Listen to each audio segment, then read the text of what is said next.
Welcome back guys, स्वागत है आपका एमएससी मैथ्स क्लासेस के यूट्यूब चैनल पे। दोस्तों आज अपन advance numerical analysis MSc math final year के लिए पढ़ रहे हैं, जो जिसकी यूनिट अपन 5th पढ़ रहे हैं, है ना। सबसे पहले हमने इसकी 5th यूनिट स्टार्ट करी है। एज ए रिवीजन आप इसको देख सकते हैं। वैसे तो आज जो न्यूमेरिकल मेथड हमारा या फोर्थ ऑर्डर टेंसेर मेथड जो है उसको करने वाले थे, लेकिन एक स्टूडेंट की रिक्वेस्ट पे उन्होंने हमें क्वेश्चन भेजा था, तो हम उसी क्वेश्चन को यहाँ पे सोल्व करवा रहे हैं। और फिर हमने देखा कि ये वाला जो क्वेश्चन है ये 2018 में भी आया हुआ है। अब यहाँ पे देख पा रहे होंगे 2018 में लिखा है, तो 2018 में इस क्वेश्चन को पूछा गया था। तो मैंने सोचा कि चलो इसको करवा देते हैं, है ना। देखो वैसे तो उसमें कुछ नया है नहीं, वही है हमारा सेकंड ऑर्डर मेथड को यूज में लेते हुए इस क्वेश्चन को करना है हमें। तो सेकंड ऑर्डर मेथड मैंने आपको बता दिया है, इससे पहले भी मैंने आपको 2 एग्जाम्पल करवाए हैं, ये और तीसरा एग्जाम्पल है इसके ऊपर, सेकंड ऑर्डर मेथड या फिर फाइनाइट डिफरेंशियल मेथड के ऊपर। ओके, आपको मेथड पता है, आपको एग्जाम्पल पता है, तो बस यही एग्जाम में आना है। इस यूनिट से आपको सिर्फ यही पढ़ के जाना है। आपके यहाँ से 20 मार्क्स जो आप इजीली कैरी कर सकते हैं। ओके गाइस, तो चलो उस जो बंदा था तो उसकी और रिक्वेस्ट पर हम ये सवाल आपको दे रहे हैं। देखिए सवाल में क्या दिया है। हाँ, एक चीज़ और आगे बढ़ने से पहले प्लीज़ अगर आपने अभी तक चैनल को सब्सक्राइब नहीं किया तो चैनल को सब्सक्राइब कीजिए।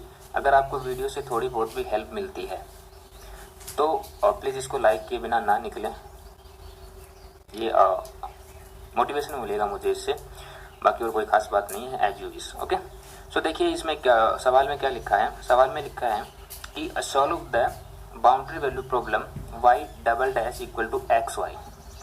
साथ में हमें कंडीशंस गिवन है y0 बराबर y डैश 0। यहाँ पे ये y डैश है, ये डैश इस पे यहाँ पे नहीं, यहाँ कहीं होगा, यानी इसका एक बार अवकलन हो चुका है। अवकलन होने के बाद में हमें वैल्यू मिली है 1 and y1 equal to 1 with step size h equal to 1/3। यहाँ पे h की जो वैल्यू है वो आपको 1/3 दे रखी है, ठीक है। यानी कि कितना दे रखा है आपको, अल्टीमेटली 33 सही 1/3%। ओके, कहा है साथ में सवाल में using second order method. Okay, अगर यही सवाल आपसे फोर्थ ऑर्डर मेथड में पूछता तो आपको बताना पड़ता।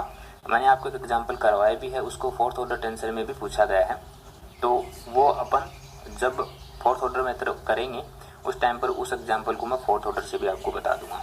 ओके, वो सेकंड ऑर्डर से भी पूछा गया है और फोर्थ ऑर्डर से भी पूछा गया।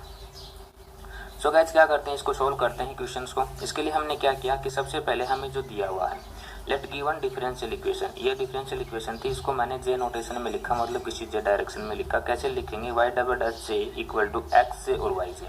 सिंपल, जहाँ कहीं भी नहीं था वहाँ पे जे लगा दिया।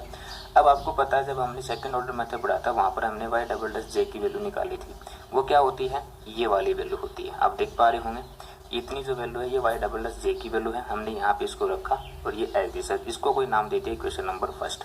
ओके, साथ में इस क्वेश्चन में वाई डैश 0 की वैल्यू भी आपसे पूछ रहा है, आपको गिवन है, तो हमने वहीं से सेकंड ऑर्डर मेथड से हमने एक वैल्यू ये भी निकाली थी वाई डैश जे की, ठीक है। तो वो हमें क्या मिली थी, वाई जे प्लस 1 माइनस वाई जे माइनस 1/2h। तो सबसे पहले हम इसकी वैल्यू निकाल लेते हैं, क्योंकि ये तो हमने निकालना सीख रखा है, ये कुछ नया होगा इसमें थोड़ा सा। तो इसकी वैल्यू निकालते हैं, वाई डैश जे की वैल्यू कैसे निकालेंगे, वही जे बराबर 0 1 2 3 रखने पे।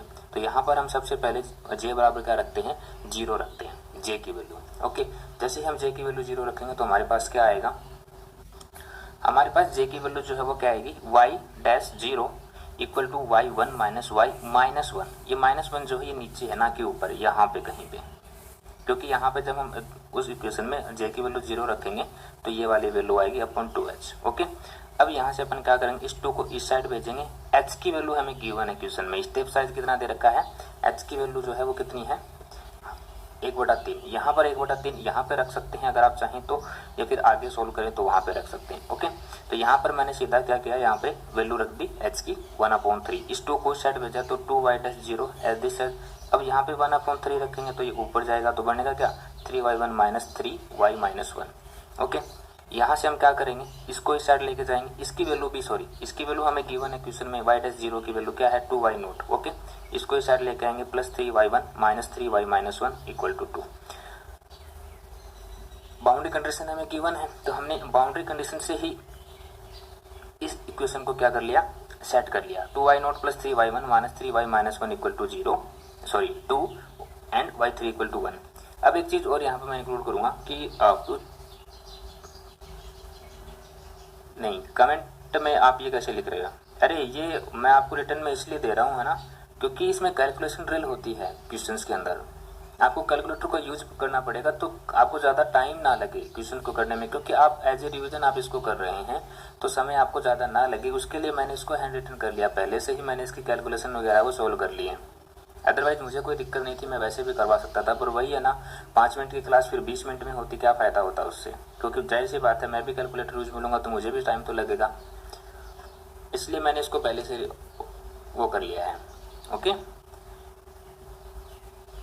हाँ कोई चीज़ अगर आपको समझ नहीं आ रही है तो प्लीज़ आप कमेंट करते रहिए, मैं देख रहा हूँ ना, मैं जवाब दे दूंगा, पर पहले आप क्वेश्चन पे फोकस हो जाइए, कमेंट आप बाद में करते रहिए। अब देखिए हमारी जो इक्वेशन नंबर फर्स्ट थी, अब यहाँ पर हमें कोई ना कोई वैल्यू ना हमारे पास इसकी वैल्यू तो है हमारे पास, इसकी वैल्यू नहीं है, इसकी वैल्यू भी नहीं है, तो हम क्या करेंगे, इनकी वैल्यू निकालने की कोशिश करते हैं। कैसे निकालेंगे, फिर वही तरीका अपना, पुट j इक्वल टू 0 1 2 और 3 इन इक्वेशन नंबर फर्स्ट। जो हमारी इक्वेशन नंबर फर्स्ट थी वहाँ पर मैंने पहले 0 रखा, फिर 1 रखा, फिर 2 रखा, तो हमारे पास ये 3 इक्वेशन आएंगे, 2 3 और 4। ओके, ये 2 3 और 4 नंबर जो इक्वेशन है वो 0 1 और 2 रखने के बाद में हमारे पास ये वैल्यू जो है आती है। अब आप एक चीज़ बताओ, जैसे आपने तो अभी कमेंट कर दिया कि आपने रिटर्न में दे दिया, रिटर्न में देने की वजह से ना इस वैल्यू को मैं पुट करूँगा तो मुझे टाइम नहीं लगेगा क्या? कैलकुलेटर को ऑन भी करना ऑन तो चलो ठीक, ऑन करके रख लेते हैं ना, फिर इस वैल्यू को निकालें तो टाइम लगता है, इसलिए मैंने इसको सीधा यहाँ पे कर दिया। एज ए रिविजन आप इसको ले, गलत ना समझे प्लीज, रिक्वेस्ट आपसे, नहीं ऐसा कुछ नहीं है प्लीज। अब देखिए हमने क्या किया, यहाँ से इक्वेशन नंबर 2 हमने निकाल लिया। अब एक चीज़ आप देख पा रहे होंगे कि हम इक्वेशन नंबर 2 की सहायता से कुछ वैल्यू निकाल सकते हैं, तो हमने क्या किया, हमने इस इक्वेशन को यूज में लिया और यहाँ से हमने इस y माइनस 1 की वैल्यू निकाली। कैसे निकाली वो देखना, देखिए 2y naught plus 3y1 plus y minus 1 equal to 2 है यहाँ पे, और y3 की वैल्यू हमारे पास 1 है। ओके, अब क्या किया, यहाँ से y1 की वैल्यू निकालेंगे, y माइनस 1 की वैल्यू, तो 2y नोट प्लस 3y1, ये इस साइड जाएगा तो माइनस का 2 अपॉन 3। अब अपॉन 3 कैसे आया, यहाँ पे मैंने 3 नहीं लिखा, सॉरी फॉर दैट, यहाँ पे 3 होगा। ओके, तो ये 3 इसके नीचे आ जाएगा, हमारी इक्वेशन नंबर बन जाएगी, इसको हमने कोई नाम दे दिया इक्वेशन नंबर 5। अब देखिए यहाँ पर हमारे पास ये वाली वैल्यू आगे निकल के है ना, इस वैल्यू को हम क्या करेंगे, इक्वेशन नंबर 2 में पुट कर देंगे, ताकि हमारे पास y माइनस 1 या फिर y1 किसी एक की वैल्यू या फिर y नोट किसी भी फंक्शन की वैल्यू जो निकल करके आएगी हमें वही निकालना है। और आपको तो पता है जब भी हम सेकंड ऑर्डर मेथड से क्वेश्चन को करते हैं तो हमें x नोट की वैल्यू दी हुई होती है, x1 x2 x3 की वैल्यू हमें गिवन है, वो क्या होती है, स्टेप साइज जो हम लेते हैं वही होती है उसकी वैल्यू, और उसकी हेल्प से हम क्या करते हैं y1 y2 y3 और y0 की वैल्यू निकालते हैं, राइट है। तो हमने यहाँ से क्या किया, y माइनस 1 की वैल्यू को इस इक्वेशन नंबर 2 में रखा, तो आप देख पा रहे होंगे मेरे पास ये वैल्यू आई y माइनस 1 की, तो मैंने यहाँ पे रखा minus 2y naught plus y1 equal to 0, as it is same. Okay, इसको थोड़ा सोल्व करते हैं, सोल्व भी देखो बिल्कुल बच्चे की तरह बताया मैंने, इस 3 को इस साइड भेजा तो हमारे पास ये वाली वैल्यू आई, सिंपल किया। अब आप देख पा रहे होंगे यहाँ पे ये 2y नोट है, ये माइनस का 6y नोट है, तो ये कितना बनेगा, टोटल 4y नोट बनेगा, ये 3y1 प्लस का है और फिर ये प्लस का, तो ये 6y1 इक्वल टू 0 हो जाएगा। यहाँ से इसको थोड़ा सा सोल्व करते हैं एलसीएम वगैरह लेके, तो हमारे पास वैल्यू क्या आएगी, y नोट की, यहाँ से y नोट की वैल्यू निकालेंगे तो y नोट की वैल्यू आएगी 3y1 minus 1 upon 2, simple. y1 की वैल्यू हमें गिवन भी है वैसे अकॉर्डिंग टू क्वेश्चन, बिल्कुल ये देखिए क्वेश्चन में दी हुई है y1 की वैल्यू, यहाँ पे आप देख पा रहे होंगे, तो हमने यहाँ पे वैल्यू रख दी, यहाँ से y0 की वैल्यू हमारे पास क्या आ गई, ये वैल्यू आ गई। अब हम क्या करेंगे कि इस वैल्यू को यूज में लेते हुए हम किसी अन्य फंक्शन में इसको काम में लेंगे, तो हमने क्या किया, सिंपली इक्वेशन नंबर 3 को उठाया, इक्वेशन नंबर 3 क्या थी, y0 minus 2y1 plus y2 minus 0.037037 y1 equal to 0, यहाँ से y naught as it is 2y1। अब एक चीज़ आप देखेंगे यहाँ पे ये y1 है और ये y1 है, इन दोनों में से माइनस कॉमन, तो इन माइनस कॉमन लेंगे तो जोड़ेंगे, अगर ये जोड़ेंगे तो जोड़ने के बाद में क्या आएगा 2.037037 into y1 plus y2 equal to 0, इसको नाम दे दिया हमने इक्वेशन नंबर को 6। ओके, इसी प्रकार हमने इक्वेशन नंबर 4 को काम में लेते हुए हमने इस वैल्यू को निकाला, y1 की वैल्यू यहाँ से। ओके, अब हमने नेक्स्ट क्या किया, हमने हमारे पास y नोट की वैल्यू आ गई, लेकिन इस y नोट की वैल्यू को हमने अभी तक यूज में नहीं लिया, इसको काम में लेंगे जरूरत पड़ने पे, और y1 की वैल्यू। ओके, अब हमने क्या किया, सिंपली जो y1 और y0 की वैल्यू जो आई है वो हमने इक्वेशन नंबर 6 में रख दिया, क्योंकि हमारे पास वहीं पर ही दोनों वैल्यूज थी, इसलिए हमने इसको वहाँ पे रखा। ओके, वैल्यूज को जब हम इक्वेशन नंबर 6 में रखेंगे तो ये हमारे पास y0 की वैल्यू थी 3y1 माइनस 1/2 माइनस y1 की वैल्यू हमारे पास ये आई थी as this as plus y2 equal to 0। Simply हमने क्या किया, इस दो को इस साइड भेजा तो हमारे पास ये वाली लाइन आएगी। ओके, अब इसको थोड़ा सोल्व कर लेते हैं। इसको एज दिस एज रखा 3y1 माइनस 1। अब आप चीज़ देखेंगे, इसको इससे मल्टीप्लाई करेंगे और फिर इसको 2 से मल्टीप्लाई करेंगे तो हमारे पास ये फंक्शन आएगा। साथ में y2 है माइनस, इस पूरे फंक्शन को 2 से मल्टीप्लाई करेंगे तो हमारे पास ये वाली वैल्यू आएगी। प्लस का ये y2 है तो ये y2 रख लेंगे। ओके, अब ये भी y2 और ये भी y2, इसको थोड़ा सोल्व करेंगे। साथ में हमने यहाँ क्या किया, पहले आप चाहो तो इसको सोल्व कर सकते हो, कोई बात नहीं, इसको प्लस माइनस कर सकते हो, लेकिन मैंने सीधा इसको एक स्टेप बचाने के लिए क्या किया, यहाँ पे y1 की वैल्यू फिर से रख दी। ये देखिए यहाँ पे मैंने y1 की वैल्यू रखी, हमारे पास ये आई थी पीछे इक्वेशन नंबर 5 से या इक्वेशन नंबर 7 से, तो ये वाली वैल्यू मैंने यहाँ पे रखी माइनस ये एज दिस एज, ये एज दिस एज, प्लस ये y2 as this as equal to 0। फिर क्या किया, सिंपली इस 3 को इसके साथ मल्टीप्लाई किया अंदर, तो यहाँ से ये आ जाएगा 3 into as this as y2 minus ये 3 इसके 1 के साथ मल्टीप्लाई होगा तो ये 3 आएगा माइनस ये एज दिस एज। ओके, अब आप देख पा रहे होंगे इस फंक्शन को, ये 3 सिंपल है, मतलब इसके साथ कोई कोफिशिएंट नहीं है, इसके साथ भी कोई कोफिशिएंट नहीं, इसको दोनों को ये माइनस का और ये प्लस का करेंगे, जोड़ बाकी गुणा भाग सिंपली। ओके, और ये y2 का फंक्शन है, ये y2 है, ये y2 है, इनको और इनके साथ कुछ गेम खेलेंगे तो हमारे पास y2 की वैल्यू आएगी। एक y2 की वैल्यू ये भी है, सॉरी एक y2 ये है, एक y2 ये है, एक y2 ये है, ये वाला इजीली आप सोल्व कर सकते हो ना। तो यहाँ से हमारे पास ये वैल्यू आएगी इक्वल टू दिस फंक्शन, यहाँ से y2 की वैल्यू निकालेंगे ये। अब इसको सोल्व करने में टाइम नहीं लगेगा, पहले ये डिजिट लिखो सारी की सारी, फिर उसको डिवाइड करो, समय लगता है, कैलकुलेटर से भी टाइम तो लगता है, ज़्यादा नहीं तो 2-3 सेकंड तो पक्का लगती है, वही बचा रहे हैं बस हम। तो क्या हुआ, इससे हमने ये वाली वैल्यू निकाली y2 की। अब हमारे पास y2 की वैल्यू आ गई, y2 की वैल्यू हमने क्या रख दी, इक्वेशन नंबर 7 में रख दिया। तो करना कुछ नहीं है, इधर से उधर मान निकालो और उधर रख दो, बस सिंपली।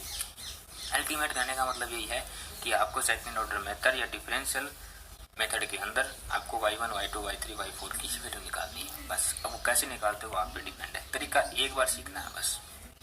अब हमने क्या किया भाई, y1 इक्वल टू जब वैल्यू रखेंगे y2 की, तो ये तो था उसमें, साथ में ये y2 मल्टीप्लाई में था उसके, तो यहाँ पे वैल्यू रखी -1, इन दोनों का आपस में मल्टीप्लाई करके 1 में से घटाया तो हमारे पास y1 की वैल्यू आ गई।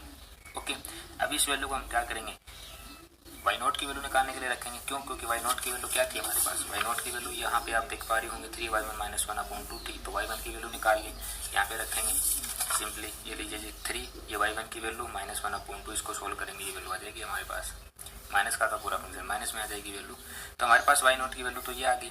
अब हम क्या करेंगे, लिमिट साइज करेंगे चेंज। जैसे लिमिट साइज करेंगे तो हमारे पास दी हुई स्टेप साइज 1/3 पर क्या वैल्यू आएगी, ये वैल्यू आएगी 2/3 पर क्या वैल्यू आएगी, ये वैल्यू आएगी। ये लगभग अप्रोक्सीमेट वैल्यू जाएंगे दोनों, ठीक है। जहाँ पर भी अप्रोक्सीमेट में वैल्यू आने लग जाएंगे वहाँ पर आप इसको छोड़ सकते हो। ओके, तो ये क्या हो जाएगा, आपका दिए हुए क्वेश्चन का आंसर हो जाएगा। आई होप सो कि आपको क्लास समझ आई होगी, एंड कमेंट करने के लिए थैंक यू सो मच कि ठीक है यार, मैं तो ये है कि आपकी एज ए हेल्प इसको करवा रहा हूँ, है ना। बाकी अगर आपकी इच्छा नहीं है पढ़ने की तो कोई दिक्कत नहीं है, आप लीव कर सकते हो क्लास को। और सभी से भी रिक्वेस्ट है कि अगर पढ़ाया हुआ समझ नहीं आ रहा है या फिर आपको ऐसा लगता है कि भाई मैं पहले से इसको नोट डाउन करके आपको बता रहा हूँ, तो फिर एक काम कीजिए, आप एक काम कर सकते हैं ये कि आप खुद इसको बनाने की कोशिश कीजिए कि आपको कितना टाइम लगता है ना, समय कितना लगता है, देख सकते हैं आप H U. Sorry for that compliment. So आज के लिए इतना ही guys, thank you so much.